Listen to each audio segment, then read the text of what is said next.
watching the Arminian Minute. Calvinists often quote John 1:13 to bolster their claim that man's will has no part whatsoever in the process of the new birth. The text reads, "Who were born, not of blood, nor of the will of the flesh, nor of the will of man, but of God." Let's take a look at this verse in its context. John begins his gospel by speaking of the eternality of the Word of God, that the second person of the Trinity is eternal, that he is the creator of all things, and that he is God, and he is the true light.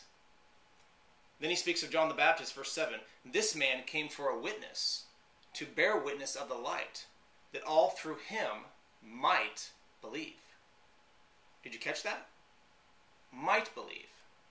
Such language does not square with Calvinism. That God might desire something, in this case, that all might believe in the light, who was later on revealed as Jesus Christ, that he might desire something that doesn't take place is contrary to the deterministic worldview in which Calvinism is based. John wouldn't have said might believe, he would have said will or won't believe. See, there's no ambiguity if you hold to the Calvinistic perspective. The text continues, "That was the true light, which gives light to every man coming into the world." Does this light then exclude any man? If every man coming into the world receives the light that Christ brings. Just after this, John explains that his own people, the Jews, rejected Jesus. His own, it says, did not receive him. But verse 12, "But as many as received him, to them he gave the right to become children of God, to those who believe in his name." It says, "as many as received him." Does that sound like a fixed, predetermined, unalterable number? No, it leaves open the possibility that any person could receive Jesus. And to those who do, God gives them the right to become children of God. You see, the reception of Christ comes first, then one becomes a child of God.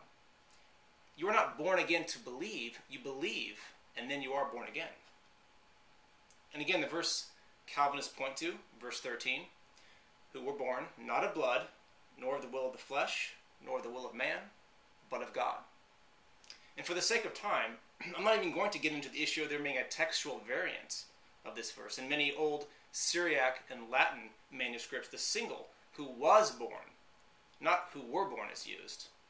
Irenaeus and Tertullian were aware of this translation. In fact, they thought this verse was referring to Jesus Christ, who was born, singular, who was born, not of blood, nor of the will of the flesh, nor of the will of man, but of God.